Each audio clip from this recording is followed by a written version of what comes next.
Alright guys, RoKage here and welcome back to the brand new video. On today's video, Higan Eruthyll will be the topic. As you know, today, for me it will be like tomorrow at 4 a.m. I will live stream this game, okay? We are getting soft global launch. By global, I mean that actual global gameplay. Like when we're gonna have like official launch, which is like a week or something after the soft launch, then more countries will get it. But this is a global version of Higan Eruthyll, okay? But anyways, on today's video I want to check out beta tier list, okay? In a sense, how good characters and which characters are the best and how good they were during the closed beta. Now, disclaimer immediately, take this tier list with grain of salt.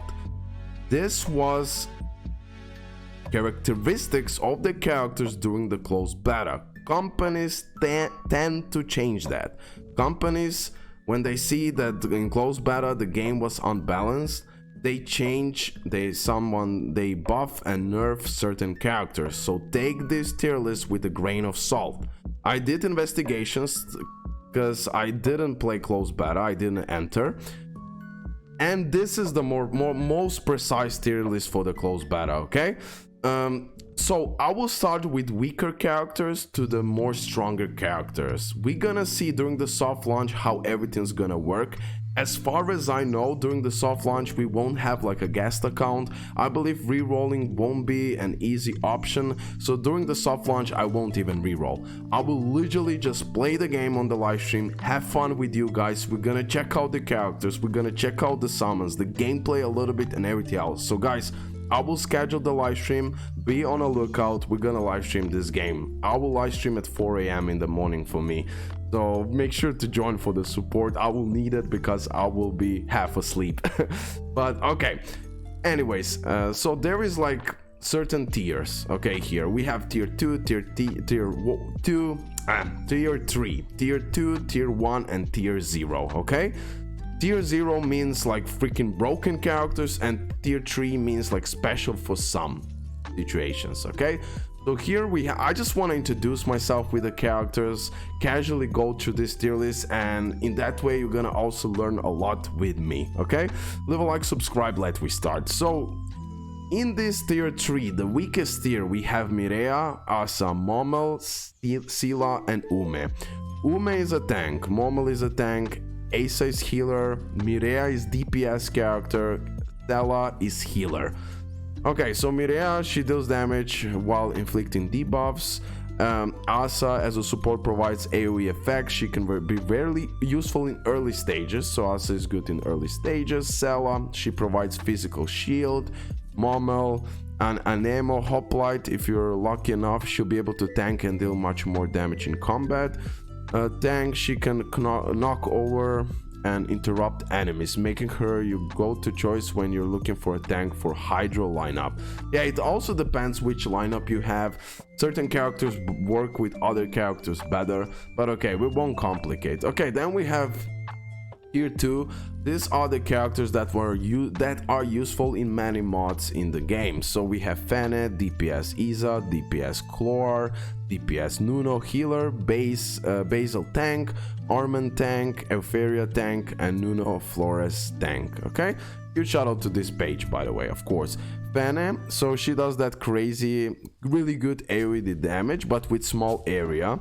The massive damage output can also serve to support allies, but she isn't that useful when handling a single enemy. Okay, so she's more like AoE. Okay, Isa, the greatest crowd control character, also the only character who can draw enemies close and inflict many debuffs on her. Okay, that's really good. Isa. Chlor, the primary Anemo DPS, she deals AoE damage in a very large area. Furthermore, it is very easy to start her up. Nuno, healer, the primary Anemo character, she reduces cost and provides shield for teammates. Armand tank, a Guardian who is good at tanking damage and even better at dealing damage. Interesting. Basil, okay, whatever, great CC control abilities. Euphoria, the female protagonist, who has shield by default. Okay, and then we have Nuno, If you're lucky enough, she can make it through a fight without taking any damage. Okay, but if you're lucky enough, so it's RNG dependent, I guess. Okay. And here we have tier 1.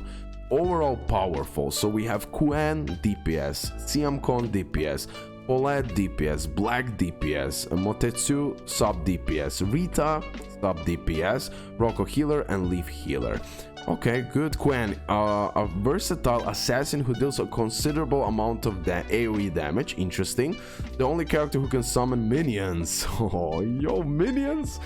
Follett, an ammo caster who deals AoE damage in large area. The damage goes up even higher if the allies are covering her. That's really good. So good combination with the allies who is covering her. Black DPS deals AoE damage in a small range and inflicts something called to follow up with massive damage. Sub DPS, 3-star ranger who can provide, by the way, 3 stars are the highest rarity, who can provide many stacks of wind breath to her allies, thus making her subsidiary DPS and useful. Okay.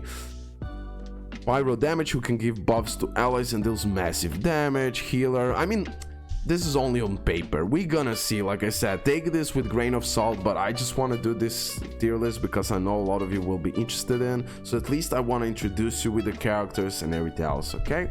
RoKage healer, this adorable girl provides a steady flow of healing to everyone on ultimate energy at a reasonable cost. Leaf healer, add all around support who also inflicts many stacks. Good. Gildan, with her by your side, you'll always feel safer. Tank, who can tank the damage and heal allies. That's really good. Tanking and healing. Unique deflection trajectory can come in handy. Okay, Screamer can heal multiple allies, silence enemies, and applies ASPD bonuses, making her both support and a healer. In short, she provides great support. Okay, so this is tier 1 and this is the tier 0. Unreasonably godly. Have in mind, I am 90% sure those characters will be nerfed, because you can see how they called it. Unreasonably good. Did I call it unreasonably godly? Elusia DPS, the only character that inflicts infirm, and she does massive burst damage, making her greatest single target DPS in current patch. Searslet, the main pyro DPS who deals a lot of critical damage. Yeah, crits always so important. Jory, the main hydro DPS. Of course, we have here different typings. Of course, some characters are better in this and that, and then you combine it together, or you want to use the same. It's all about strategy and what do you need to fight against. This is pretty subjective overall, but then again, like, I'm certain if these guys are here on top of everything, they're just broken. Okay. The ridiculous amount of damage inflicted with max stacks, and then we have Euphoria, Abyssal Star DPS, another DPS character that is handy as she can provide buffs, inflicts debuffs, and deals decent damage. Okay, good guys. So this is overall what we know currently about the characters. Again, this list is no longer up to date. This is beta tier list. We're gonna see how everything will work on a soft launch. Overall, guys, I don't advise you re-rolling on the soft launch. It will be really hard. Just enjoy the soft launch, play the game, try it out, summon, and everything else. Really soon after soft launch, in matter of days, maybe weeks, we're gonna get official launch for the global. This will be global gameplay. So for the people who are telling me this clickbait, it's not. This is a soft launch of a global game on 3 countries, and soon after that, official launch for that global game. So I will put in a title global whenever I want, because this is a global version of Higan Eruthyll. That's it, guys. Love you, leave a like, subscribe, and yeah, see you tomorrow at 4 AM for me. I will schedule the live stream, so YouTube will notify you 15 minutes before that, because I won't have any more notifications available. You're gonna only get that, so make sure to join, or at least put a reminder. That's it, love ya, and yeah, see you next one, bye.